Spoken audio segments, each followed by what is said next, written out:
त्रिकोटा नवमांश एक new research technique है, बहुत इंटरेस्टिंग है।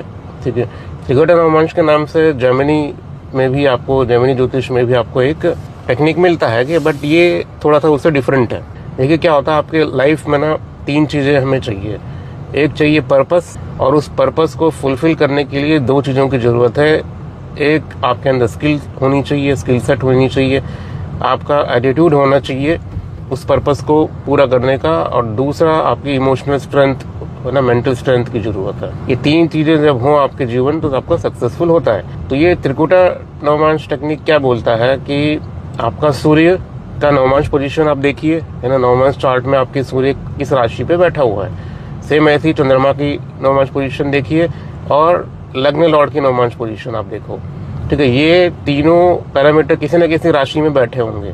अगर ये तीनों ग्रह एक ही तत्व की राशि में है, एक ही तत्व की राशि मतलब 1, 5, 9, 2, 6, 10, 4, 8, 12 और 3, 7, 11, ठीक है, इनमें से कोई भी हो सकता है। तो ये एक तत्व का मतलब क्या है, 1, 5, 9 है ना, मेष, सिंह, धनु, ये तीनों के तीनों एक कॉमन तत्व रूल करते हैं, वो है अग्नि तत्व।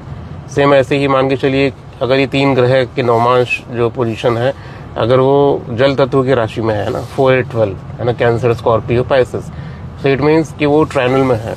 ये सेम रूल हम भृगुनंदी नाड़ी में भी हम लोग लगा सकते हैं, क्योंकि ट्रायंगल कॉन्सेप्ट हमने भृगुनंदी नाड़ी से ही ये टेक्निक मैंने डिराइव किया था, बट इसको हम लोग नवमांश चार्ट में यूज कर रहे हैं। ठीक है, तो ये आप ये समझो कि भृगुनंदी नाड़ी का मेथड यूजिंग नवमांश।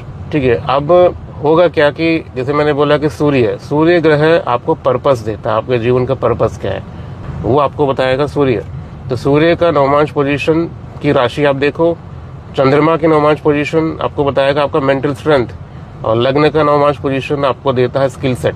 ये तीनों के तीनों अगर एक ही ट्रायंगल में है, अलग अलग राशि में हो सकते हैं बट सेम ट्रायंगल, सेम तत्व की राशि है, तो उनमें से देखिए सबसे लोएस्ट डिग्री पे कौन सा ग्रह है। जो लोएस्ट डिग्री पे ग्रह होगा ना, उसकी पर्टिकुलर चीजों को आपको लाइफ में इंप्रूवमेंट करने की जरूरत है। ठीक है, अगर आपका सूर्य लोएस्ट डिग्री पे है, इट मीन्स अभी तक आपको अपना पर्पस ही नहीं समझ में आया है। तो देखिए कि सूर्य किस राशि में है, उस पर्टिकुलर राशि और ग्रह के अकॉर्डिंग आपको पर्पस आपको चूज करना पड़ता है। सेम ऐसे ही अगर चंद्रमा अगर आपको लोएस्ट डिग्री में प्लैनेट है, तो मतलब कि आपको मेंटल स्ट्रेंथ पे काम करने की जरूरत है, वो आपका वीक है, उस वजह से आप अपने जीवन को फुलफिलमेंट नहीं दे पा रहे।